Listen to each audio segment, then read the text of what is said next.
Good morning, everyone, and welcome and happy Thursday.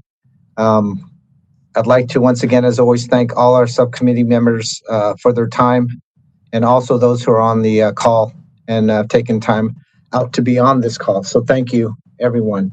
What I'd like to do is start off with a roll call. And if you could please, once I announce your name, please announce that you're here by saying present. So I'd like to start with Adrian with Merlin Entertainment. Present, Jesse. Thank you, sir. Brandon from Lake County Agency for Economic Prosperity. Brandon. Dan with Shingle Creek. Present. Good morning, Jesse. Good morning, Dan. Frank with Wyndham Destinations. Good morning, Jesse. Present. Good morning. Michael from John Michael Exquisite Weddings and Catering. Good morning. Present. Thank you. Mr. Phil Brown with Orlando International Airport. Good morning. Present. Morning. And Sandy from Truist. Sandy? Okay. I'd like to move on to the approval of the minutes from yesterday's meeting. Sure everyone has had a chance to look them over. And does anyone have any changes or comments in regards to the minutes? If not, I'd like to seek a motion to approve the minutes. Motion to approve, Adrian. Thank you, Adrian. Second? Second. Who was that? I think a couple of us came in. It was Dan. Giordano, second. All right, Dan, thank you. And all in favor say aye. Aye. Aye. Aye. Great. Minutes are approved. I'd like to turn it over to our co-chair, Dr. Wong. Thank you, Jesse. Good morning, everybody. Welcome, and thank you very much for your dedication to this process. As you understand, we have two meetings today, one in the morning and then one in the afternoon, joining the General Task Force. So hopefully we'll keep this meeting very focused and very short. So before we move forward with the agenda for today's meeting, I have the following public comment to make. In an effort to comply with the CDC social distancing guidelines and for the safety of residents and task force members, the Economic Recovery Task Force Bringing Back Tourism Working Group will conduct meetings virtually. Orange County remains committed to providing an alternative platform for residents to have the opportunity to submit their public comment. I will ask Orange County staff to read the public comments we received online and add it to the public record. Please note, public comments received that do not include the required information will not be read. Comments that extend beyond the set time limit will not be read in their entirety. However, the resident's entire comment will be entered into the public record. Please note that the time allocated to each individual for public comment via online submission may be reduced from the normal 3 minutes based on the number of speakers. So can I confirm with the Orange County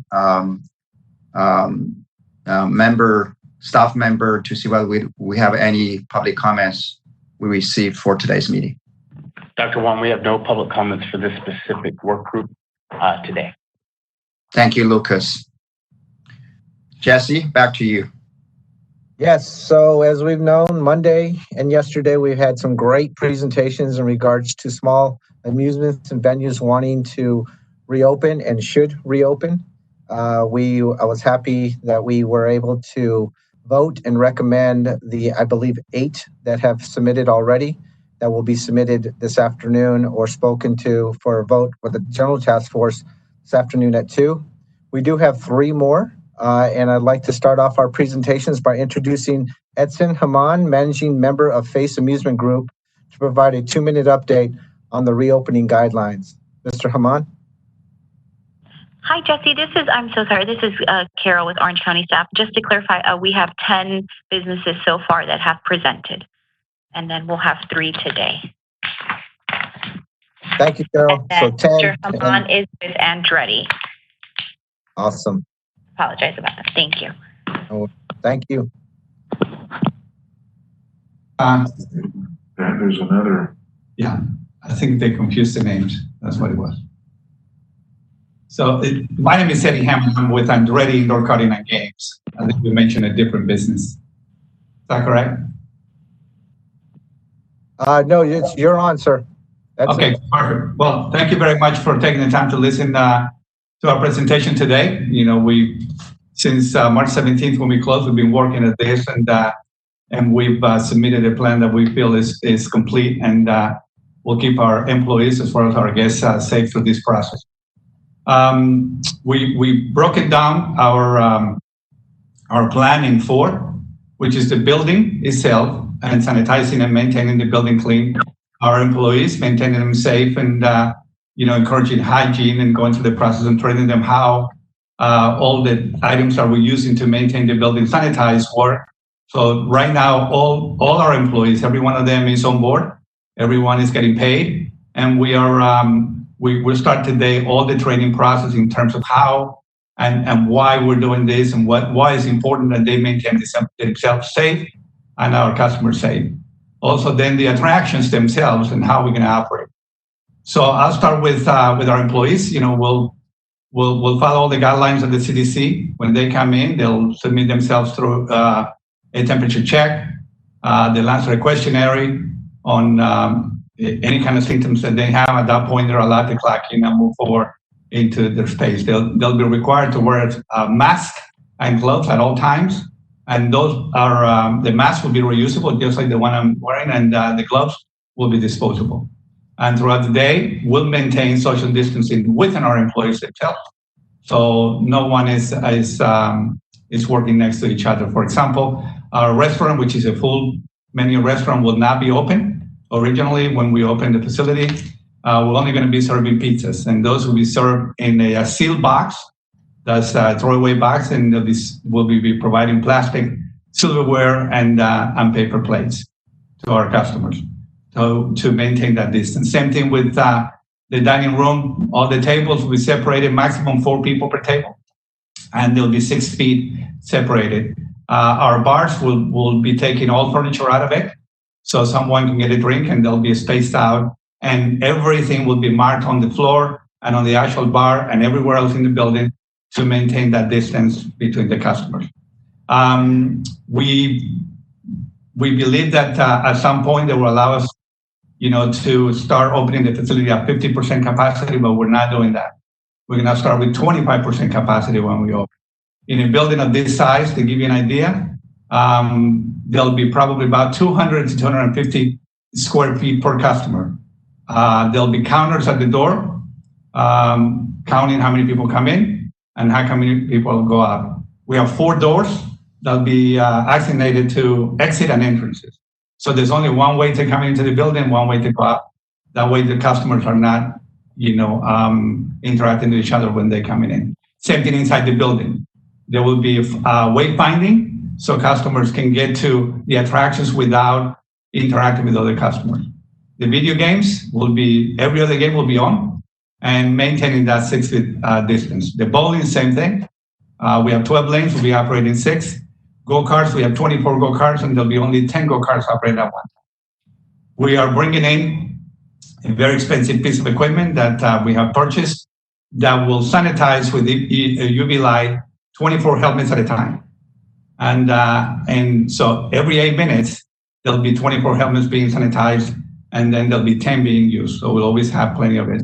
Same thing with laser tag. We can fit 24 people in laser tag. We'll be operating with 2 teams of 5, 10 people maximum. Same thing with briefings, social distancing. And after those 10 people come out of the laser tag, then that equipment gets sanitized with UV lighting and products, and then is used for the next 15 minutes. The dark ride, same thing. It can sit 12 people. We'll be using every other seat, so we will have a maximum of 6 seats in the facility there. We're not going to be using our corporate events and meeting space at this time. We might, to comply with the 10 people maximum, do some birthday parties, but it's not like the phones are ringing, so we're not concerned at all about that. But we're not we're really taking this slow for the benefit of our employees, the benefit of our customers, and we are getting a lot of requests, as you probably have heard from other members of the community and businesses, that we're getting a lot of requests for people to get us to open. But I think it's safe to say that we want to go slow and do it right from the beginning, so we don't run into any issues. And in today's world with social media, we want our customers to not only they feel safe, but they are safe when they work in our facilities, so they can talk to their friends and families, and they get here to the facility. There'll be a maximum of 1 point of no more than 600 people in the facility. Like I said before, this facility is 160,000 square feet, so you can do the math, and you can tell that there'll be a lot of space for people to stay away from each other. And that's the gist of it. Signage will be encouraging, obviously, people wash their hands, not to touch their face. And we feel that we have a very solid plan to start moving forward and open our facility. Let me add, if I may, Mr. Chairman. My name is Angel de la Portilla. I work as a government consultant, an independent government consultant, and Andretti is one of my clients. First of all, I want to thank you and all the task force members for volunteering so much of your time over the last month to try to help advise the mayor and help getting our economy reopening. I want to also compliment Orange County staff. I emailed Carol Palacios yesterday with the plan that you probably have in front of you at 4:43 p.m. And within 20 minutes, she already had a schedule for a pre-inspection by the Orange County Building Department, and had us on the agenda for today's meeting. So I want to compliment Carol and Lucas and everyone in Orange County. The building inspector was here this morning at around 9:15. He walked through the facility. We showed him, the bowling areas, the karting area, and all that. So everything was fine. There's one thing that we also need from Mayor Demings is we need if your committee approves us for reopening and the full task force approves us, we need a letter that we've been approved by the local jurisdiction to submit to the Department of Agriculture. Because we have indoor carts at this facility, we need the sign off at the state level as well. So if you'll probably hear that from the other karting places, we need that letter to submit to Tallahassee so they can also give us the approval for open. So that's all I have, and thanks again for your time. No, great presentation, Mr. Hammond, and I'm sure Carol is fabulous. I have to totally agree with that. And Lucas, they've been unbelievable through this process for us as the conduit between the work groups and, of course, the county. So kudos to them. And I'm sure they can answer that question in regards to getting that letter to you, sir. So we'll get that obviously also. So thank you, Mr. Hammond. Great presentation. I'll turn it over to Dr. Wong.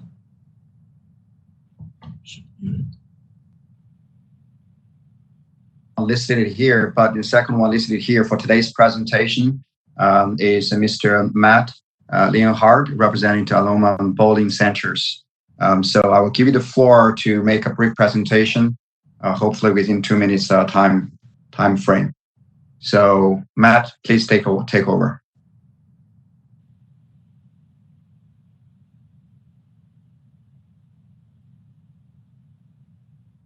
Are they here? Mr. Matt Leinhardt, are you here on the call this morning? Okay. We'll double check, but calling once, Mr. Matt Leinhardt, representing Aloma Bowling Centers. If you're on mute, please unmute yourself.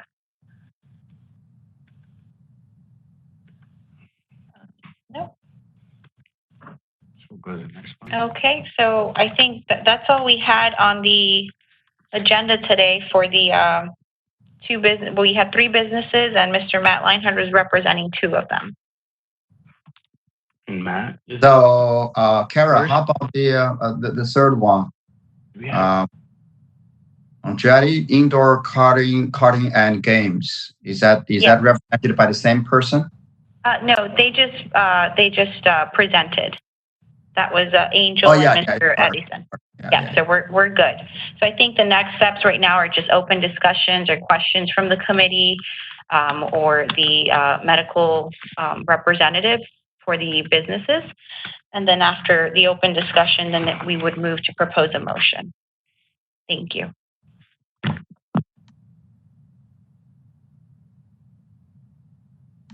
All right. Adrian from Merlin Entertainment. So I have a question for Eddie. As it relates to the helmet sanitizing, obviously that's quite a pinch point for you and probably guests would be quite sensitive. Is there the UV light box, I presume it's medically endorsed and that might be something you want to put in there that would add weight to your claim, and also you could use it for consumers as well. Something that this group has talked about is that reassurance factor from a medical professional is needed. Is that medically endorsed? You know, the company that put this together, and in fact, I would say that probably of the people that I know that own indoor karting facilities around the country and the world for that matter, are now purchasing this piece of equipment, which is pretty expensive. Each one of the boxes holds about 12 helmets. We're buying 2 for 24 for about $12,000. And UV lighting is recommended by the CDC. Some equipment out of Europe is coming out with ozone, and we didn't want to get into that because now we get into the environmental side of it.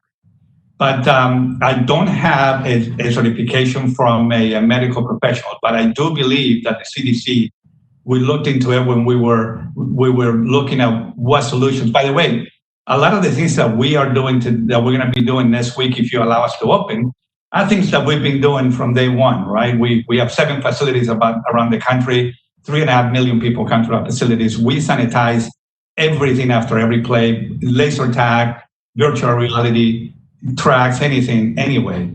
And but this equipment actually was not available until literally about 4 or 5 weeks ago. In fact, the first delivery in the country will be us, and it's getting delivered on Monday or Tuesday. So we believe that this will kill 99.9% of based on what the CDC, and we made some phone calls and talked to some doctors that were not necessarily endorsing this product. But after talking to them, we're comfortable that, and the customers, by the way, the system lights up green and blue and red while it's working. So visually, the customer will know that this is happening. Now, in our briefing rooms, one of the things that we're doing, and again, like everything else we're doing in our facility, is that they will only be allowed those that have tickets to drive.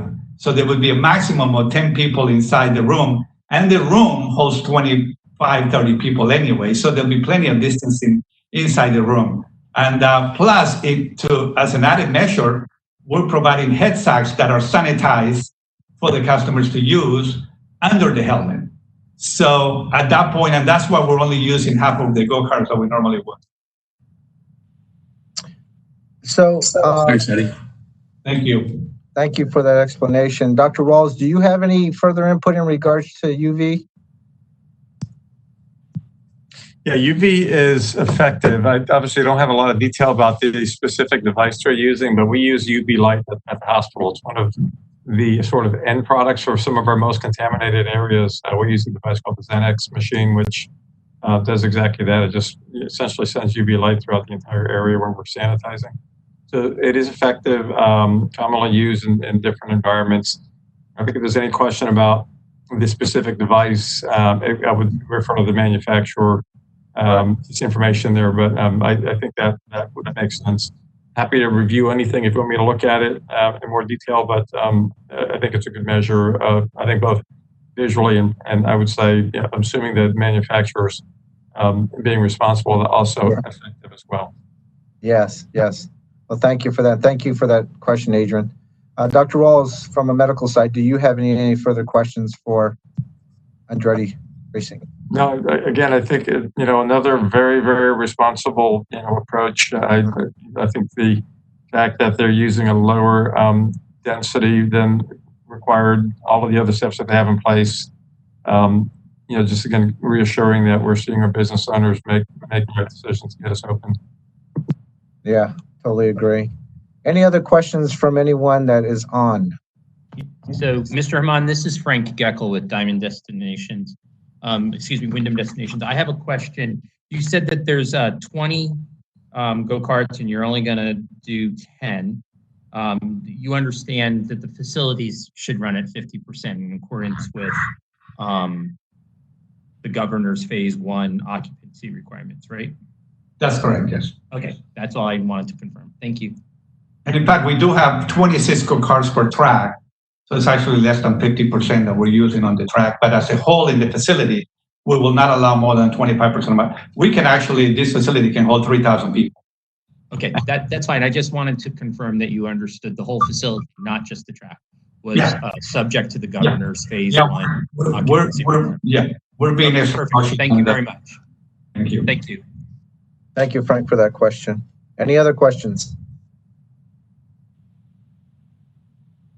There's no questions. What I'd like to do is move that the plan that was submitted today to this working group meets the requirements of the governor's executive order and should be submitted to the full economic task force for approval this afternoon. Jesse, this is Frank with Wyndham Destinations. I'll make that motion. Great. Can I have a second, please? Adrian Finelli, second that. Thank you. And all in favor from the sub? Oh, go ahead, Carol. Jesse, I'm so sorry. This is Carol with Orange County staff. I just want to clarify that in that motion, we will not include Aloma Bowling Centers represented by Matt Linhard because he is not on the call to present. Yes. So today it was just Andretti. Just Andretti. Absolutely. Thank you. Thank you for that clarification. Just for Andretti Racing. So we had a motion. We had a second. So all in favor, please say aye. Aye. Aye. All right. Well, congratulations. You've moved on to, to the mayor's approval and the general task force. You know, we're treating them all individually, and every single person or entity that has presented has done an extensive job on what they need to do to ensure their associates are safe and the public is safe too, and we all can have some fun again. So. Thank you again, gentlemen, for that. Thank you. At this time, that's pretty much ends the meeting today. We just wanted to make sure that we got whoever wanted to present today, and then we can move on and stay focused on those businesses needing to reopen at the General Task Force meeting on Thursday. Does anyone else have anything else in regards to this subject? Jesse, hi, this is Carol again with Orange County Government. There are some more applications trickling in. So if your group would want to suggest a meeting date for next week, I believe we do have one scheduled on the public notice for tomorrow. And then we also can schedule one for next week should the committee want to move forward. And also a reminder, we do have a full task force meeting next week on the 27th. Thank you. Okay. Great. My thoughts are, you know, I don't want to hold any business back. You know, as soon as they can submit, I'd love to be able to do that. But since we don't have a general task force meeting until next week, and I'd like to get as many as possible to present at one time, I don't believe we need one tomorrow. But we can sure, that's just my opinion. I'd like to hear everyone else's. Jesse, I would agree with that approach. You know, I think we need a meeting for tomorrow, and probably we need one right before the next general task force meeting. We should communicate to the smaller attractions if they have a plan to open, if not immediately, but near future. They should, go ahead and with the presentation so that, we can look into that. And then if they are ready to make the presentation, we can look into that and then just, move those, forward rather than, for example, every day there will be, one or two trickling in and what they're doing. You have to schedule meeting. So, that way we can make our meeting more efficient and effective, if that is possible. Agreed. So Monday is a holiday, Memorial Day. So do we do one on Tuesday morning then?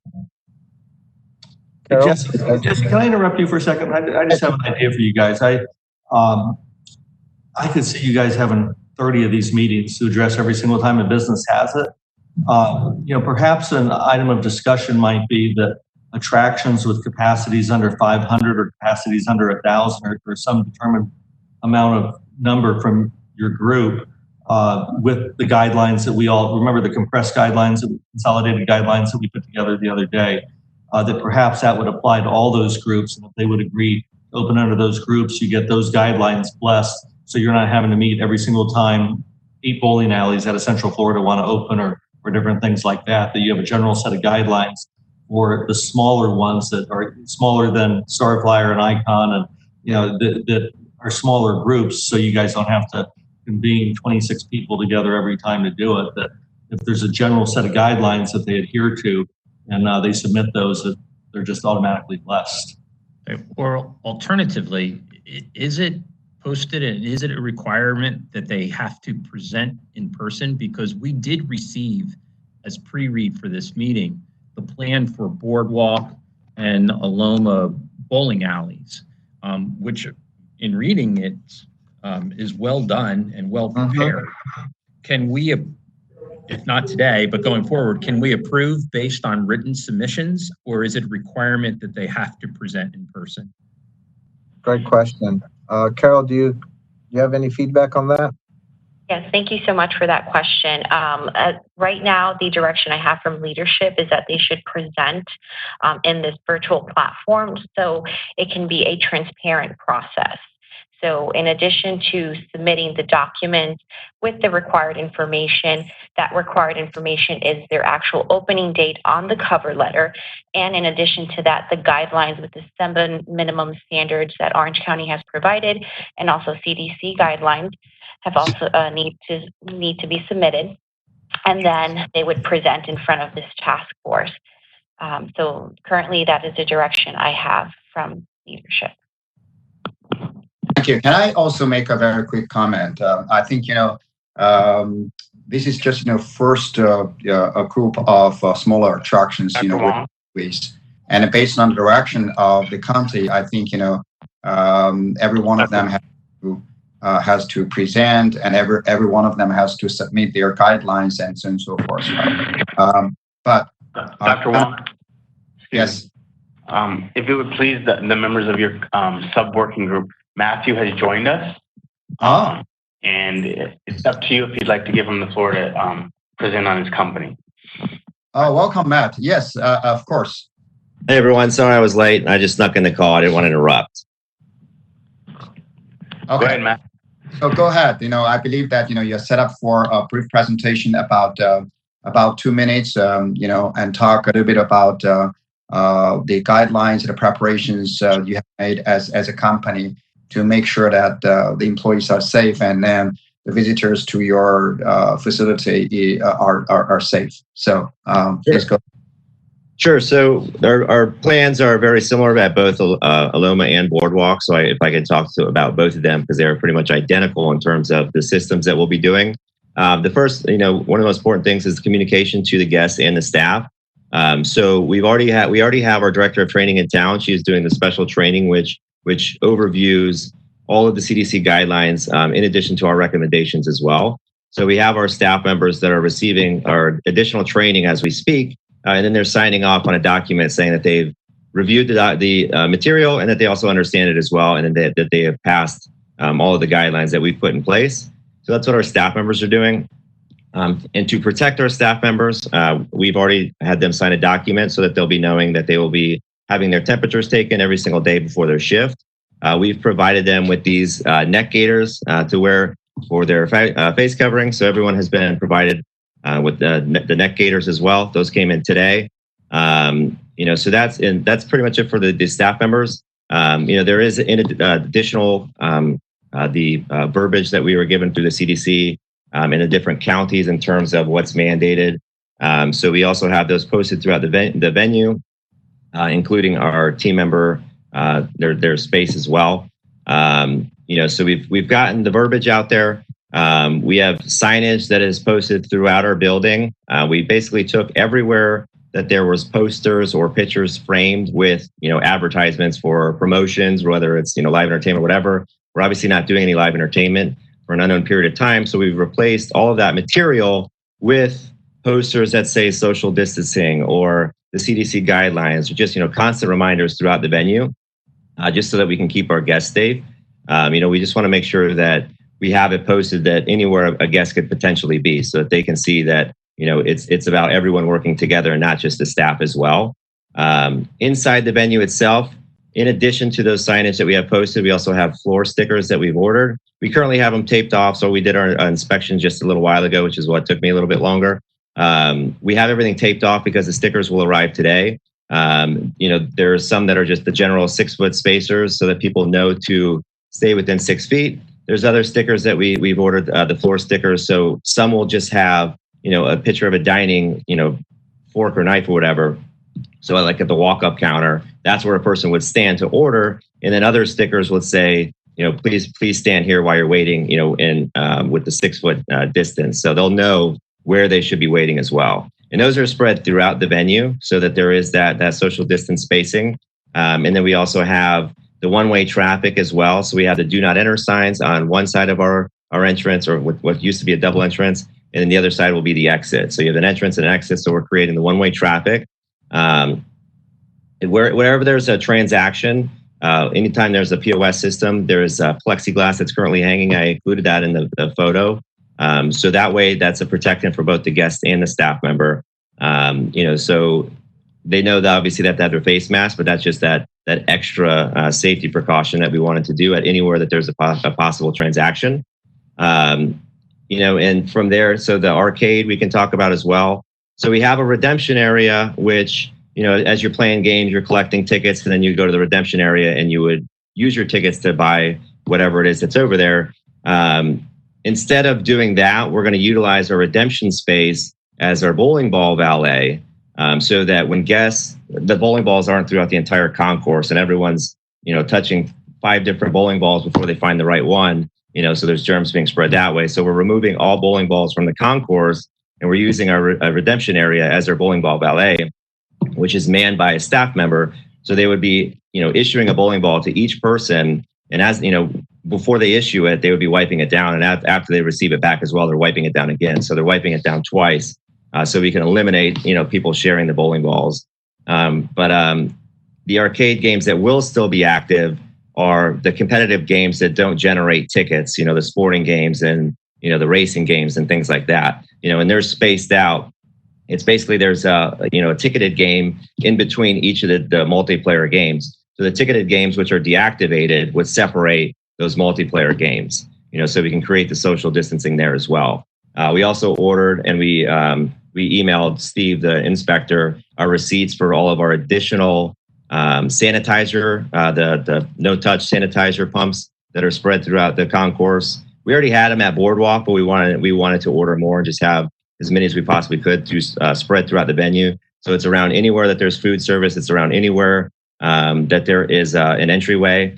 They're close to bathrooms. So we have an ample amount of supply of the sanitizer spread throughout the venue, in addition to wipes as well. So we have the sanitizer, the screen-safe sanitizer wipes at the bowling lanes, so that as a group finishes bowling, our porter or our bussers, for example, would go through and not only clean the tables, but they have the disinfectant wipes for those touch screens as well. So anytime there's a touch screen, whether it's a kiosk for the gaming system or the touch screens for the bowling lanes, there's safe screen-safe sanitizer wipes for that as well. So we've done everything that we could possibly think of, more so than just what's required. We wanted to obviously do as much as we possibly can, and check every possible box that we could think of. So, that's pretty much the gist of what we've done. I think I've just about covered it. The only thing I didn't mention was anything that would be shared, potentially shared, such as like condiments. We used to have like the caddies on the tables. So we've removed all of that. So the only thing that's available now is the single-use packets, which will be given at the counter. So instead of it putting them all out for guests to touch 5 or 10 of them at a time when they try to grab just one, we're going to just be issuing them one at a time through our staff member who would be wearing gloves anyway. So the caddies have been removed. And we decided to also remove. We're not going to issue the roll-ups, which have the silverware. Just because people tend to touch again more than one when they only need the one. So the plastic, the cutlery kits will be given as they order food as well. So that's pretty much, I believe that's about everything. I'm obviously open to questions or comments as well. Thank you very much. I appreciate your efforts in putting some of the measures together, or thinking about putting future measures together to ensure the safety of the operation. It seems that you have some very detailed plans regarding the safe operation, also safe opening. Next, I would like to open the floor to see whether anybody has any questions or clarifications, from Matt. Mr. Chairman, this is Dan. I have a question for Matt, if I may. Yes. Matt, I didn't hear any mention of capacity, and I'm curious as to what the status is with your league play, if that's what it's called, much like any other competitive sport. What are your plans for that? Sure. So I'm glad you brought that up because I did forget to mention that. So first, the capacity is 50%. The way we're going to manage that is we're only going to be running the odd lanes. So that way there will be a lane in between every third lane or every second lane will be blocked off. So, 1 through 79, hypothetically at Boardwalk, only the odds will be operational. The even lanes on the screen, the lanes themselves will be turned off. And then on the screening, the monitor, it literally says social distancing. That's all it is. So that way guests can't even request to try to sit over there. It shows it on the screen that it's not available. So that would be for the open play. For league play, we've already submitted our plans to all of our league officials. So it's based on the rules. It's up to them to vote if they wanted to suspend or cancel the league. However, it's up to us when they can actually start their leagues again. And we made it very clear, leagues would not resume until we were 100% occupancy, which we don't know when that is. So for the time being, all leagues are suspended until further notice. So any league that was current, that was only had, some of them had 6 weeks left, some of them had 8 weeks left. They've already put in their request to have the prize fund paid out based on where they were currently at in the standings. So as of our first reopening, especially at 50% occupancy, we will not be doing leagues. We will honor, we don't want to upset the league guests, and they pay a special rate. So instead of, making someone that was in a league pay full price, we are still going to honor, their league pricing if anyone does want to come out, but it would be considered open play and not league play. So Matt, another follow-up question. Your carrying capacity, obviously, of course, it's defined by the number of lanes. You have 80 lanes altogether. So 50%, of course, is paid. So it's 40 of that, right? Do you also have a kind of estimate in terms of number of people if it is 50% carrying capacity? Sure. So we have a total occupancy throughout the entire venue, in addition to the occupancies based on each revenue zone as well. So by the lanes, our occupancy or 50% occupancy can be easily executed by only doing every other lane. So that's not a problem there. Like I said, the person that's going to be doing the ball valet, if you will, in the redemption area that's in the arcade area. That person is also doing a count in terms of, we have 50 games right now. Well, we're going to only have 25. So depending on which games that is, and that's how we would cut that occupancy as well. So it's basically whatever we have. If we have 50 games, we're going to be 25 of them will be deactivated, which are the ticketed ones anyway, which I mentioned we were turning off. So that right there obviously reduces that amount to the 50% occupancy as well. And then as far as the tables go, in order for us to have that 6-foot spacer, we had to remove more than half of the tables so that we can space them out. So that right there reduces the occupancy as well. Thank you. Are there any other questions or comments for Matt from our floor, please? Well, thank you. If not, I guess, Jesse, I'll have to go back to you and to follow basic procedure to have a motion to vote for Matt's presentation. Correct. Thank you, Dr. Wong. And I always like to just end it with our medical professional. So Dr. Rawls, any last questions or you have any concerns? No concerns. Again, another great presentation, well thought out. Thank you for the attention to detail there. So I think we're on the right track. All right, thank you, sir. All right, so we made a motion for the previous presenters and entities and companies. So now I'd like to make an additional motion to include the presentations for Aloma Bowling and what was the other one? Boardwalk. And Boardwalk Bowling into the submittal for the full economic task force to review and essentially the mayor. Mr. Chairman, this is Frank Geckel with Wyndham Destinations. I'll make a motion. We approve Boardwalk Bowl and Aloma Bowl as presented. Thank you, Frank. Second? Dan Giordano will second. Thank you. Thank you, Dan. All subcommittee members in favor say aye. Aye. Aye. All right. And it has been approved. So congratulations, Matt. We'll be moving on to the General Task Force for approval. All awesome. Right? Thank you all very much for your time. I appreciate it. Thank you for the presentation. My pleasure. Thank you all. Have a great day. Thank you. So we'll go back to our last conversation. In Chuck, Carol explained as to why. So unfortunately, we can't do that. So I would say we do it on Tuesday morning with whoever has submitted, and then we'll go on to submit that for the Wednesday. If we have additional, then we'll do it Wednesday morning if need be. So we'll do Tuesday and Wednesday morning. If we have additional companies or attractions wanting to present. Jesse, hi, this is Carol with Orange County Government. I apologize for the interruption, but we would have to do it Wednesday morning just because Monday is a holiday. So we need at least 3 days of notice. And so Monday would not count. So therefore, the next meeting for your subcommittee would be Wednesday morning. And then in the afternoon, we have the full task force. Oh, okay, so the holiday counts. Gotcha.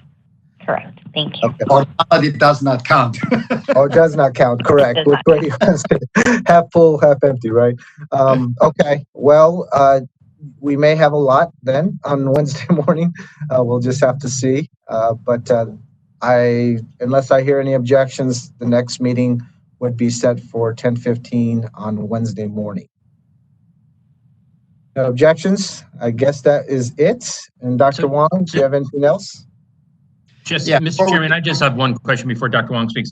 Yes, sir. We, as a committee, are not wanting to let process get in the way of doing what's right for business. So yes, we've been meeting more regularly so we can accommodate these business owners and get them open. But once we get through the initial presentations, I would suspect we could schedule a regular cadence. And if that was then just once a week, and if someone came in the day after we just had our meeting, well, they unfortunately would have to wait 7 days. But if someone came in the day before we're going to have our regularly scheduled meeting, well, then they could be there the very next day. But until we get through these first group, I think it's the right thing to do to meet as regularly as we can. But then it's obviously as a matter of function, most likely it's going to be best if we get on some type of regular weekly cadence for this purpose. I agree. Thank you, Frank. I think I agree with that strategy.